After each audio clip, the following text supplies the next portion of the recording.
చెప్పిన మాటకు ఇచ్చిన హామీకి నిలబడి ప్రజలు కాంగ్రెస్ పార్టీకి అధికారం ఇచ్చిన వెంటనే కొన్ని నెలలకు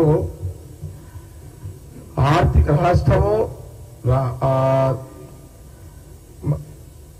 గవర్నమెంట్ ఆర్థికంగా ఇబ్బందులున్నా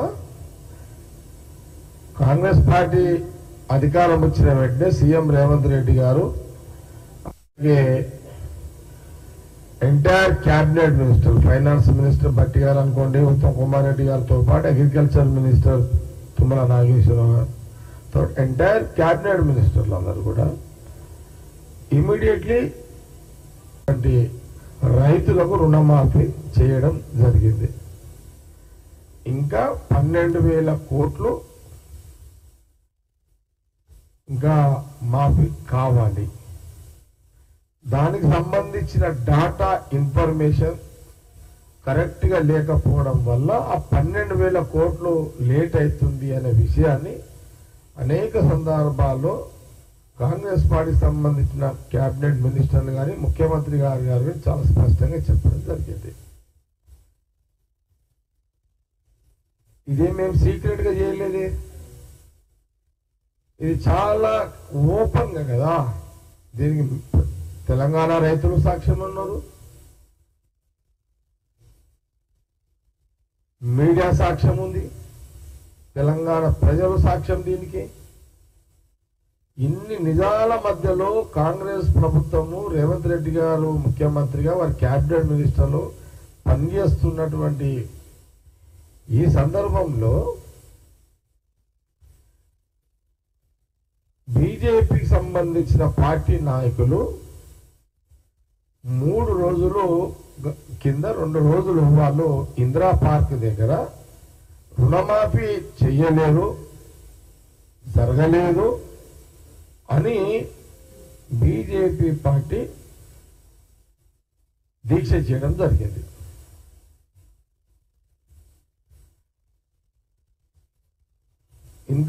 ఇంత ఆర్థిక ఇబ్బందులలో విడిచిపెట్టిపోయిన కేసీఆర్ గారు ఈ రాష్ట్రాన్ని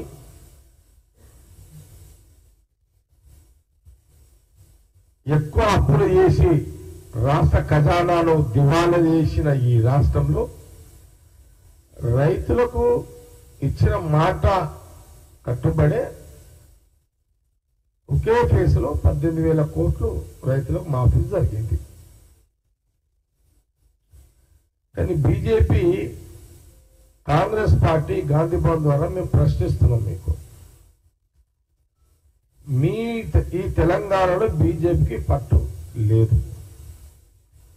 తెలంగాణలో బీజేపీ రాజకీయ పట్టు లేకపోవడం వల్ల వాళ్ళు ఉనికి తెచ్చుకునే వాళ్ళ యొక్క ఉనికిని పెంచుకునే ప్రయత్నంలో బీజేపీ పార్టీ మేము చేసిన పనిని చెయ్యలేదు అని ప్రచారం చేస్తూ బురద జల్లుతూ దీక్ష చేయడం జరిగింది. ఇది కాంగ్రెస్ పార్టీ తీవ్రంగా ఖండిస్తున్నది. నైతికంగా తెలంగాణ బీజేపీ నాయకులకు కాంగ్రెస్ పార్టీని, కాంగ్రెస్ ప్రభుత్వాన్ని విమర్శించే నైతిక హక్కు బీజేపీ శాసనసభ్యులకు కానీ, ఎంపీలకు కానీ, వాళ్ళ నాయకులకు కానీ లేదు. ఎందుకంటే మా కాంగ్రెస్ ప్రభుత్వం మాఫీ చేసింది కాబట్టి. సూటిగా మీకు ఒక 2-3 ప్రశ్నలు మేము అడుగుతున్నాం. ప్రధానమంత్రి గారు స్వయంగా ఆయన నోటి నుంచి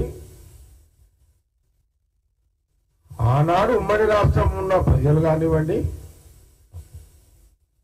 ఉమ్మడి రాష్ట్రం కాదు, ఉమ్మడి రాష్ట్రం అనుకోండి, లేదా దేశ ప్రజలు అనుకోండి, ఇంక్లూడింగ్ తెలంగాణ ప్రజలు ప్రధానంగా దేశంలో ఉన్నటువంటి, దేశంతో పాటు దేశంలో ఉన్న తెలంగాణ ప్రాంత ప్రజలు ప్రతి పేదవాడికి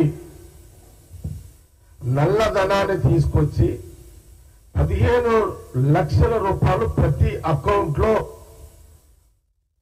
ప్రతి పేదవాడికి 15 లక్షల రూపాయలు అకౌంట్లో వేస్తాను అని స్వయంగా ప్రధానమంత్రి మోడీ గారే చెప్పిన సంగతి నిజమే కదా. జీరో అకౌంట్లు అన్ని అధికారులతో తెప్పించుకున్నది కూడా నిజమే కదా.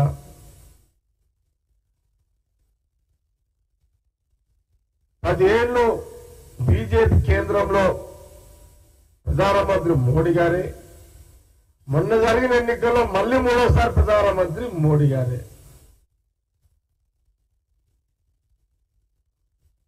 మరి ఈ 15 దాదాపు 11 సంవత్సరాలు, ఇంకో 4 సంవత్సరాలు మీరు అధికారము. మరి నేను అడుగుతున్న ఇక్కడ తెలంగాణ బీజేపీ ఎమ్మెల్యేలకు ఎంపీలకు మీరు దీక్ష చేశారు కదా ఇందిరా పార్క్ దగ్గర.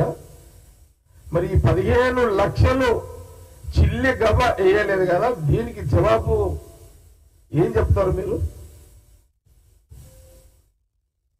ఒకటి, ఆ రోజు ప్రధానమంత్రి మోడీ గారు సంవత్సరానికి దేశం మొత్తంలో ఇంక్లూడింగ్ తెలంగాణ సంవత్సరానికి నిరుద్యోగులకు ఉద్యోగాలు, సంవత్సరానికి 2 కోట్ల మంది ఉద్యోగాలు ఇప్పియడం జరుగుతుందని ప్రధానమంత్రి మోడీ గారు చెప్పారు. 11 సంవత్సరాలు ఇప్పటికి ప్రధానమంత్రి గారు మోడీ గారు దాదాపు 2 కోట్ల అన్నా కూడా దాదాపు 22 కోట్ల ఉద్యోగాలు గల ఒక్క ఉద్యోగం అని ఇప్పించారా?